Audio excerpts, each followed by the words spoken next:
দেশে সৌর বিদ্যুতের উৎপাদন বাড়াতে ৯১৮ মেগাওয়াট সক্ষমতার ১২টি বিদ্যুৎ কেন্দ্র ট্যারিফ অনুমোদন দেয়া হয়েছে।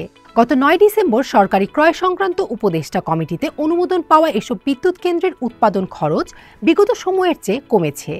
উন্মুক্ত দরপত্রের মাধ্যমে অনুমোদন পাওয়া এসব বিদ্যুতের প্রতি কিলোওয়াট ঘণ্টার গড় ট্যারিফ ৭.৮০ সেন্ট, যা বিশেষ আইনের আওতায় অনুমোদন পাওয়া সৌর বিদ্যুতের ট্যারিফের চেয়ে ২.৫ সেন্ট কম। এর আগে সৌর বিদ্যুতের অনুমোদিত গড় ট্যারিফ ছিল প্রায় ১০.৫ সেন্ট। ফলে বিদ্যুৎ কেন্দ্র নির্মাণে রাষ্ট্রীয় সভরেন গ্যারান্টির বাইরে উন্মুক্ত প্রতিযোগিতার ভিত্তিতে তুলনামূলক সাশ্রয়ী মূল্যে বিদ্যুৎ কিনবে বাংলাদেশ বিদ্যুৎ উন্নয়ন বোর্ড বিপিডিবি।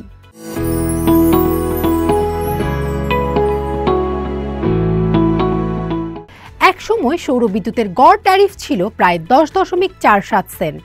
বিশেষ আইনের অধীনে অনুমোদিত প্রকল্পগুলোতে এ দাম আরও বেশি দাঁড়াত প্রায় ১০.৫ সেন্টের ঘরে। কিন্তু এবার উন্মুক্ত দরপত্রে অনুমোদন পাওয়া ১২টি বিদ্যুৎ কেন্দ্রের গড় ট্যারিফ নেমে এসেছে ৭.৮০ সেন্টে, আগের তুলনায় ২.৫ সেন্ট কম। টাকার হিসেবে প্রতি ইউনিট বিদ্যুতের দাম দাঁড়াচ্ছে ৯ টাকা ৫৩ পয়সা, যেখানে আগে ছিল প্রায় ১২ টাকা ৭৯ পয়সা। কেন্দ্রভেদে প্রতি কিলোওয়াট ঘণ্টার উৎপাদন ব্যয় ৬.৫ সেন্ট থেকে ৮.১৩ সেন্টের মধ্যে। বাংলাদেশ ব্যাংকের ডলার রেটে যার সর্বনিম্ন মূল্য ৭ টাকা ৯৪ পয়সা এবং সর্বোচ্চ ৯ টাকা ৯৩ পয়সা। বিষয়টি নিয়ে জানতে চাইলে নাম অপ্রকাশিত রাখার শর্তে বিপিডিবির ঊর্ধ্বতন দুজন কর্মকর্তা বণিক বার্তাকে বলেন, উন্মুক্ত দরপত্রের মাধ্যমে মূলত উৎপাদন খরচের বিষয়টি সর্বোচ্চ প্রাধান্য দেওয়া হয়েছে। দরপত্রে অনেক ধরনের দাম দেখা গেছে, সেখান থেকে সর্বনিম্ন দরকে প্রাধান্য দিয়ে ট্যারিফ চুক্তি হয়েছে। এখন এসব কেন্দ্র বাস্তবায়ন করা গেলে সৌর বিদ্যুৎ সর্বনিম্ন দামে কেনা যাবে। আরও সৌর বিদ্যুৎ কেন্দ্র নির্মাণে অনুমোদন দেয়া হবে। পর্যায়ক্রমে দরপত্র আহ্বান করা হবে। সৌর বিদ্যুতের এবারের উন্মুক্ত দরপত্রে যৌথ ও এককভাবে মোট ৪০০ মেগাওয়াটের কাজ পেয়েছে কনফিডেন্স গ্রুপ। এর মধ্যে ৩ প্রকল্প থেকে ২০ বছর মেয়াদে মোট ১৫,৭৭৮ কোটি টাকা বিদ্যুৎ ক্রয় করবে বিপিডিবি। চট্টগ্রাম, কক্সবাজার ও বাগেরহাট জেলায় এসব প্রকল্প বাস্তবায়ন করবে কনফিডেন্স।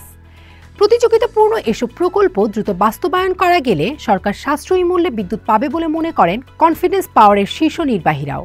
বিষয়টি নিয়ে জানতে চাইলে কনফিডেন্স গ্রুপের চেয়ারম্যান ইমরান করিম বণিক বার্তাকে বলেন, সৌর বিদ্যুতে বিপিডিবির এবারের দরপত্র অত্যন্ত স্বচ্ছভাবে হয়েছে। তীব্র প্রতিযোগিতাপূর্ণ ছিল এবারের দরপত্র, যেখানে মোট ৯১৮ মেগাওয়াট বিদ্যুৎ কেন্দ্র নির্মাণের অনুমোদন দেয়া হয়েছে। এসব প্রকল্প এগিয়ে নিতে হলে সরকারের সর্বাত্মক সহায়তার প্রয়োজন। তাহলে নির্ধারিত সময়ের মধ্যে প্রকল্পের কাজ সম্পন্ন হবে। এখন আমরা লেটার অব ইন্টেন্ট বা LOI এর জন্য অপেক্ষা করব। এরপর পর্যায়ক্রমে প্রকল্পে অর্থায়ন করা হবে। বিশেষ আইন বাতিল করার পর নবায়নযোগ্য জ্বালানির প্রকল্পগুলোতে আর সভরেন গ্যারান্টি দিচ্ছে না সরকার। ফলে বিদেশি অংশগ্রহণ কমলেও স্থানীয় কোম্পানিগুলোর সামনে এসেছে আরও প্রতিযোগিতায়। বিশেষজ্ঞদের মতে এই পরিবর্তন উন্মুক্ত দরপত্রে দাম কমার অন্যতম কারণ। অন্তর্বর্তী সরকারের সিদ্ধান্তে আওয়ামী লীগের আমলে দেয়া ৩৭টি LOI বাতিল হয়ে গেলেও নতুন দরপত্র প্রক্রিয়ায় সাশ্রয়ী মূল্যে বিদ্যুৎ কেনার সুযোগ তৈরি হয়েছে। বিপিডিবির কর্মকর্তারাও জানিয়েছেন, দরপত্রে সর্বনিম্ন দরকে অগ্রাধিকার দেয়াই ব্যয় কমানোর মূল কৌশল।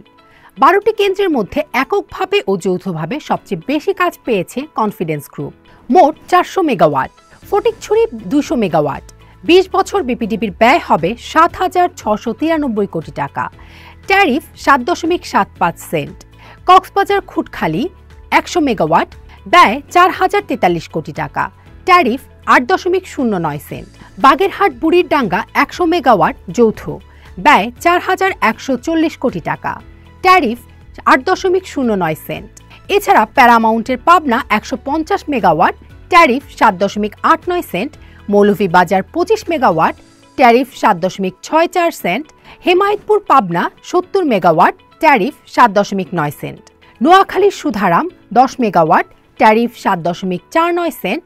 হাটহাজারী ১৮ মেগাওয়াট, ট্যারিফ ৭.৯৭ cent. Fatikchhari ৪৫ megawatt, Karnaphuli Infraco, tariff ৭.৭৭ cent. Jaldhaka Nilphamari ৫০ megawatt, tariff ৮.৪ cent. Ramu Cox's Bazar ১০০ megawatt, NEPCS BMST সর্বনিম্ন ৬.৫ সেন্ট।